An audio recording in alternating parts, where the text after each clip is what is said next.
The Orange County Forum is a nonprofit organization. Your contributions are tax deductible.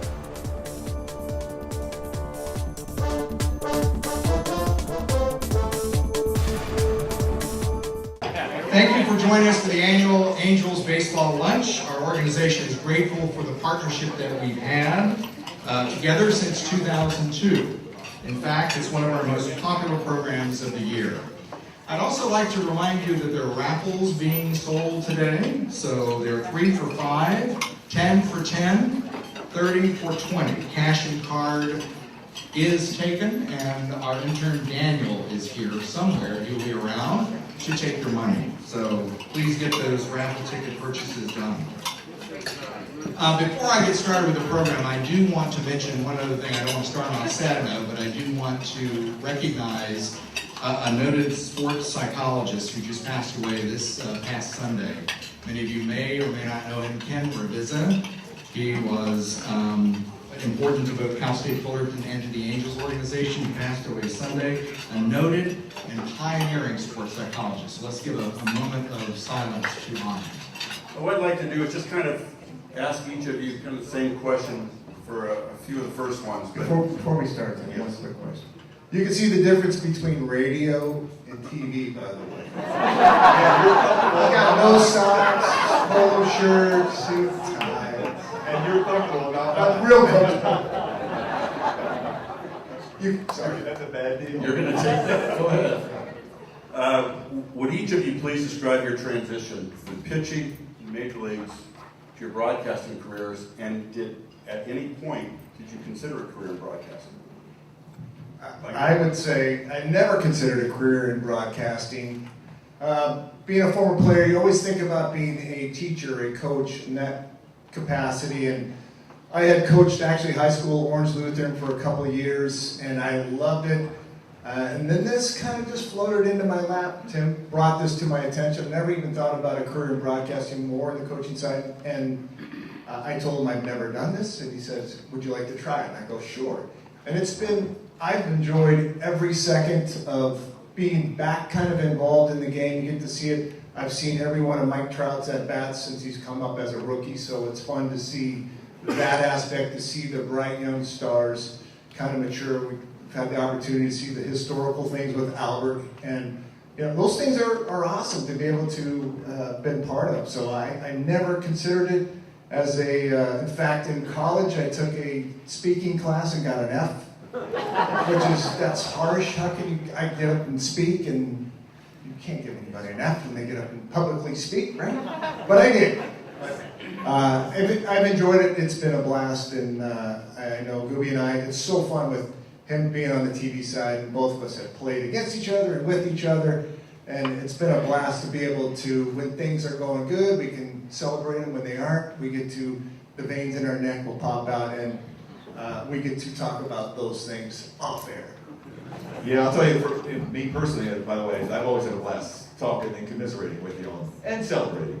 But the weirdest thing is when I was done playing at home, when I was coaching actually high school baseball up in the San Fernando Valley at Chaminade, and for some reason ESPN called and asked if I do an audition for baseball tonight. I'm like, sure, but I was in Vegas for the Super Bowl. I said, can I come there on Monday? They go, if you don't come here today, then it's a no. I said, well, I'm sorry, I'm in Vegas for the Super Bowl, so I'm not showing up. So I figured that was over. And then 3 months later, Fox called and asked me to do an audition for a show called Baseball Today, which was 4 live shows a day, and I never even did any TV, never even thought about doing TV, although I probably thought I was doing it during the games and getting on him and stuff, wearing a different uniform.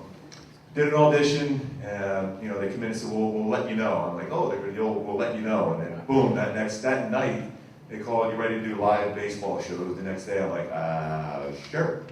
And I'm looking for, you got 4 cameras around, you see them, I'm trying to find this one little red light that I know I'm supposed to move. Oh, there it is. And then I felt like I was mechanical. And lo and behold, I started doing radio stuff, I had a radio show, and getting an opportunity to do the Angels game, which I always felt the one regret I had in my career was I wasn't a good Angels player. So now I feel that I've had a chance to resurrect my career and do as best I can doing the Angel games on TV right now. Talk a little bit about your preparation. I mentioned earlier as a starter. What went into it, your mental outlook, just your video and everything else, but how you prepare prepared as a starting pitcher and how you prepare for each broadcast now? Well, starting pitcher, obviously a little bit different. The routines, it's completely different from what we see now. I mean, we can go on any website and get all the analytics and everything else, everything from what the guy does on an 0-0 pitch compared to a 1-0 pitch. When we were playing, we were relying on other pitchers who were doing charts, which I can only imagine the guys after I pitched, like I'm putting down these charts. Well, it looked like a fastball. It was probably a curveball or something. But my routine every day was the same thing, and I was married most of my whole career. Every morning I had my wife would make or we'd get pancakes at McDonald's or something. I had to have pancakes, and I couldn't eat anything else really the rest of the day. And Langer probably attests to this. As a starting pitcher, your stomach doesn't really do a lot of fun during the course of the game before you get out there to the pitch. And I don't want to get into the graphic details behind that, but your stomach is never really that good all the way up to game time. And I told Langer this, but I don't know if I ever told you this, Tim. Every day before I would pitch, the anxiety behind going down to the bullpen, I was like, I want to quit. I can't do this. My stomach, I feel like I'm going to have a heart attack. I want to quit. Please tell me to quit. And I would just say, okay, I quit. And the minute I got through the first pitch, I was like a gladiator. All of a sudden, everything completely changed. I hated everybody on the other team. I was ready to pitch. I never wanted to come out of the game. And, that kind of kept going throughout my whole career. And I tell people that, they go, wait a minute, you wanted to quit? I said, yes, every game I pitched, I wanted to quit. But at the time I got down there, I wanted to get everybody out. And it's similar to what we're doing now on the TV side. I'm already texting, emailing our producer and directors at 8:30 this morning what I think would be a good conversation point during the course of the game. And then I go into all the analytics. I go through every different website about, guys on Seattle where it's Segura or Nelson Cruz, what he's going to hit, what he's not going to hit, what Richards, and I know it's all kind of weird stuff when it comes to spin rate and everything like that. I got that all down to a detail. All those things come into play, which I want. I know certain aspect of fans love that stuff. Some like old school, so I try to incorporate both as much as I can. Well, similar to Gooby, but I was always a guy that turned over all the stones. I wanted, when I took the mound, I wanted there to be no gray area where, if I would have prepared better, I would have trained harder. I wanted none of that. It's either I executed my game plan or I didn't execute. So I really was focused on that aspect of it. Certainly, as Gooby just talked about, the day of, we were like a caged animal because we only got to play once every 5 days. So that 5th day, get out of our way. And my wife, as he talked about it, she literally would leave the house because I was on edge the entire day that day. If for some reason the water in the sink was not properly coming out at the right PSI, I would lose my mind. So she had to deal with that, and the way she dealt with it, she would leave, but you'd get to the ballpark and you'd sit. I used to go into a room all by myself. I didn't want to talk to anybody. I didn't want to see anybody. And as he mentioned, we did not like the other team. You see it a lot in the game today, a lot of hugs before the game back. When Gooby and I played, that stuff did not go on. In fact, the veterans, when you got to the big league, said, don't you look at the other team, don't you talk to the other team, you hate that other team. And so that's kind of the way that we were raised, that other team was bad. And certainly they were trying to make sure that your day was ruined. And so you always have that in the back of your mind. And the same thing now for the broadcasting side, doing the radio stuff. The research is fun for me because it's prep work, as Gooby talked about. We did this on our own. We had to keep in our head how those guys hit against us last time we faced them. We had to log all that stuff. You'd either write it down or you remember how you faced a guy and how you pitched to him. Now, as Mark just said, it's like that stuff is laid out for you. So these guys have an advantage of that, but they still, to me, they have to do their homework because when that guy steps to the plate, those numbers are meaningless if you can't execute that. You have to be able to change on a fly. Those days that you have that good stuff, certainly that game plan is going to fall right into your hands. The days that you don't have your good stuff, you have to go to plan B and plan B immediately. We saw it the other day with Andrew Heaney. He gives up 3 runs in the 2nd inning. This game could have unraveled for him right then and there, but he stopped the bleeding, cut everything off, was able to get to a certain point in the game and keep the score right where it is, and the offense finally caught up to it. That's your job as a pitcher. So in the broadcasting world, it's the same deal. I take pride into looking at the numbers and having fun. I don't get into the spin rate, some of the stuff that Mark gets into, I just am not a believer in that. My two eyes can tell me if that's good spin rate or not. That's how I play off it. But they do have all that information now that is available that can tell you why that ball is breaking so much. But to me, it's all about, the preparation is fun. It's not tedious for me. I guess I could have been a good lawyer's assistant because I love doing that underground work there. A couple speed questions for you both, and the reasons why. Favorite manager you played for? Dick Hauser, he was our manager in Kansas City when we won the World Series. Always had your back. You could have a really miserable game and the media would come up to you and he said it was my fault I put him in a bad situation. He was always willing to absorb all the negative to allow you to feel positive no matter what you did during the course of the game. So Dick Hauser by far was the best. Yeah, for Gooby, he had a manager that lasted forever. When I played in Seattle, we had a manager every year, so it's hard to clean onto a guy. But for me, it was Buck Rogers. I had him when I got traded from Seattle to Montreal. I had him in there. Then he became the Angels manager. He was by far my funnest manager I played for. He was all about getting you guys ready, and then the players, you have to go out on the field and do your job and produce and get it done. And so, and also had Bruce Bochy with San Diego when I went to the World Series with the Padres in 1998. Bruce Bochy, what you see in today's game, it is the same. This guy is a laid back. My locker in San Diego literally looked right into his office and he'd go, "Langer, what do you got today? You got anything for me?" And I would just, every day I would hear that deep voice and that gravel for Bochy. So those two guys, Buck Rogers and Bruce Bochy, were by far the two guys that I really enjoyed playing for. Favorite teammate? Mark Langston. Mark Ubisow. Is that quick enough for you? Speed rap. I didn't get the whys though. He's a great dude. We actually were teammates in 1983 in the Southern League All-Star game back in Chattanooga, as a matter of fact. So we had a friendship forever, really.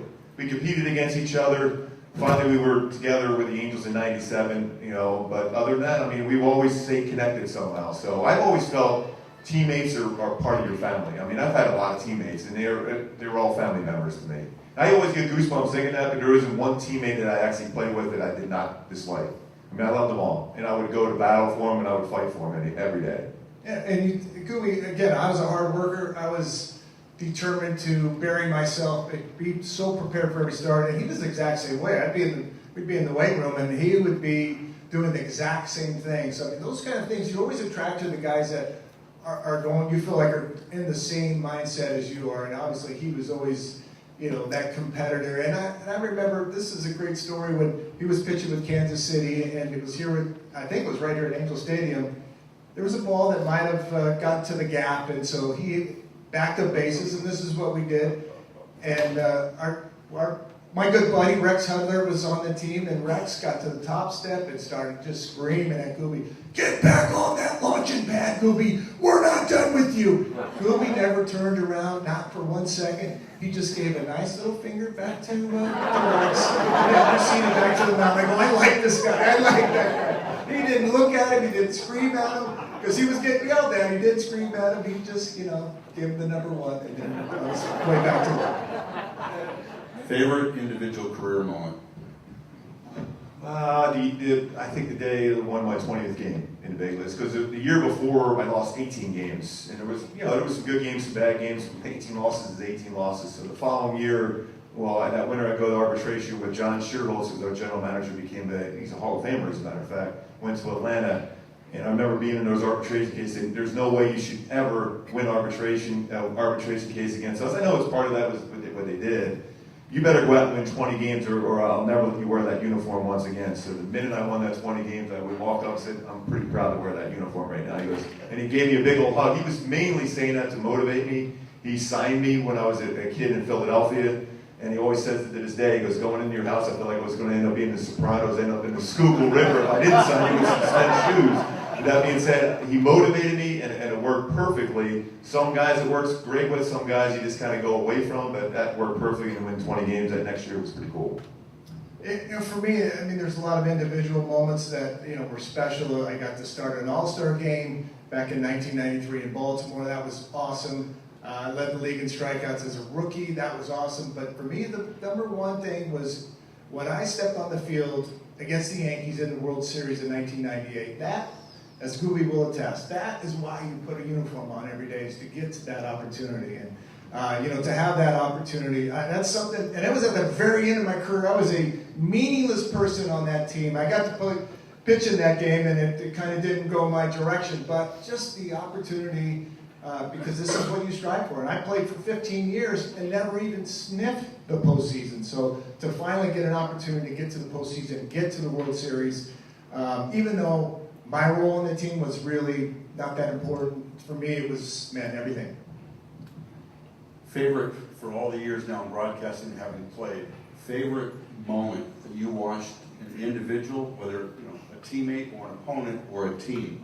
And obviously we've had a few here in recent years, but the one that stands out the most, if there is one. Wow, that's a tough one, because we've asked that question a bunch of different times. From Albert Pujols, his 600th home run, 3,000 hits, Weaves, no-hitter, or Santana's no-hitter, Trout every day, pretty much.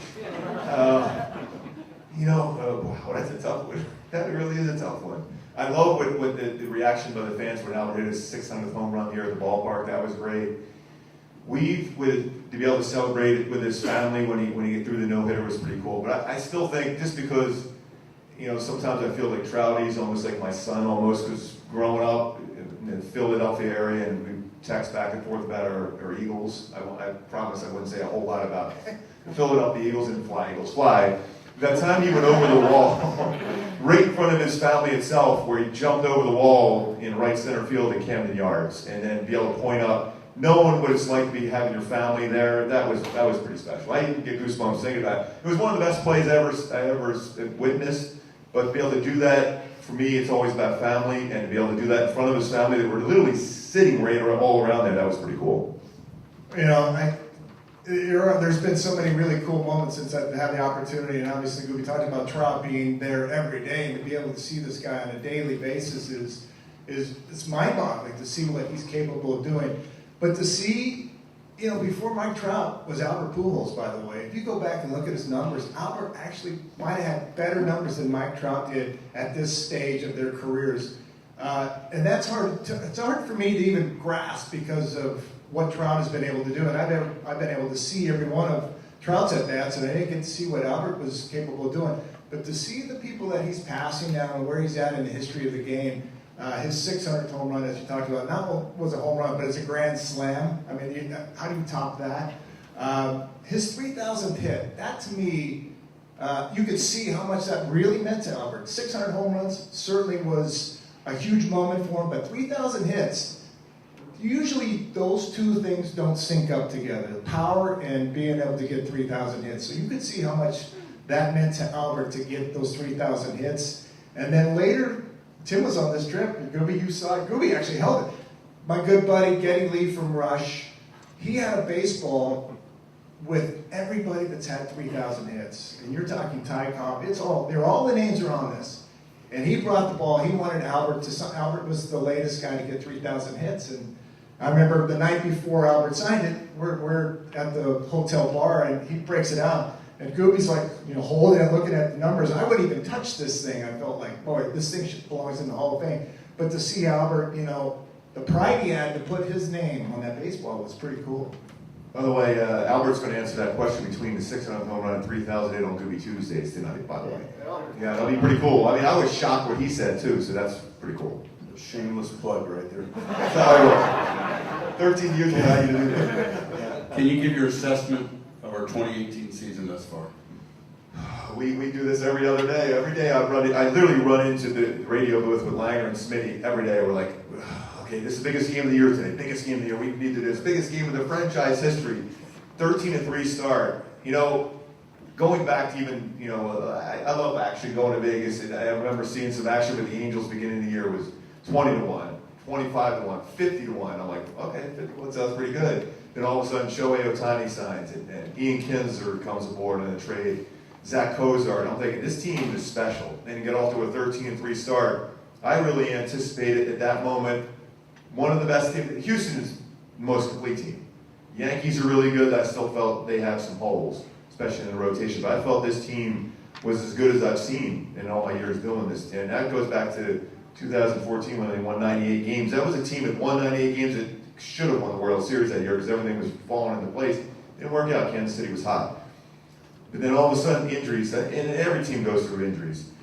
But for me, it's really been inconsistencies with the offense because there's so many good players in our lineup that haven't done what we thought were going to happen. But I've always believed, even go back to 85 in the World Series team, we were 7 games out of our division in 85. We go out and we had a 5-game series with New York in New York and lost all 5. So we're thinking, we're done. We're 12 games out. Needless to say, we won the World Series that year. So, you know, we're always the most optimistic people in the world. I believe this team is due for a long winning streak. They had it at the beginning of the year. There's no reason why that shouldn't happen. A series like against the Dodgers there, which for me is awesome. That's another story. I hope I don't offend any Dodger fans here, if there is any. But a series like that against Seattle coming up, it should propel this team into something special. There's only 6 games before the All-Star break, but you know what? That can mean a big difference here. I'm with you 100%. This team, when it was put together, and then the last piece, you felt like with Ohtani kind of just landed in the Angels' lap. The Angels weren't, I don't think, anywhere. They were part of the group of 7 that he was considering, but you always felt like, oh, Seattle's got it. They were clearing as much space possible financially. You just assumed that was going to be the fit, and then all of a sudden the Angels were the team picked, and you went, wow, this is going to be a difference maker. And the injuries have been a huge part, and you're talking again with 2 pitchers are up here, so we always think, yeah, the offense has been a little short this year. From our viewpoint, there's been the pitching, even through the injuries of not only the rotation, but the bullpen, they have done their job of trying to keep the games as close as possible and as manageable as possible to have the offense kick in. And we've seen the offense in bits and pieces really do their job, and when they're capable, I think we are 35-10 when they score 4 runs or more in a game. 35-10. So you can just see the numbers when you go below that, how really the struggles have been for this ball club this year. I'm with him. I played on the 95 team with the Angels to where, you know, we had a 13-game lead in August and was not able to close it out. So anything is possible in this game, even though there's the Houston Astros. I'm with him. I don't see anybody taking them down. Their rotation, they throw out an ace every night. It's hard to really compete when they have every night their guys are lined up to take you out. Very difficult team, and they are obviously the world champs. Other than that, I think everything else is still possible. We always remain optimistic that things will change, that the guys are going to get healthy, and we're going to start seeing this offense, obviously getting Ohtani's back in this lineup. We saw it the other night, what it was capable of doing.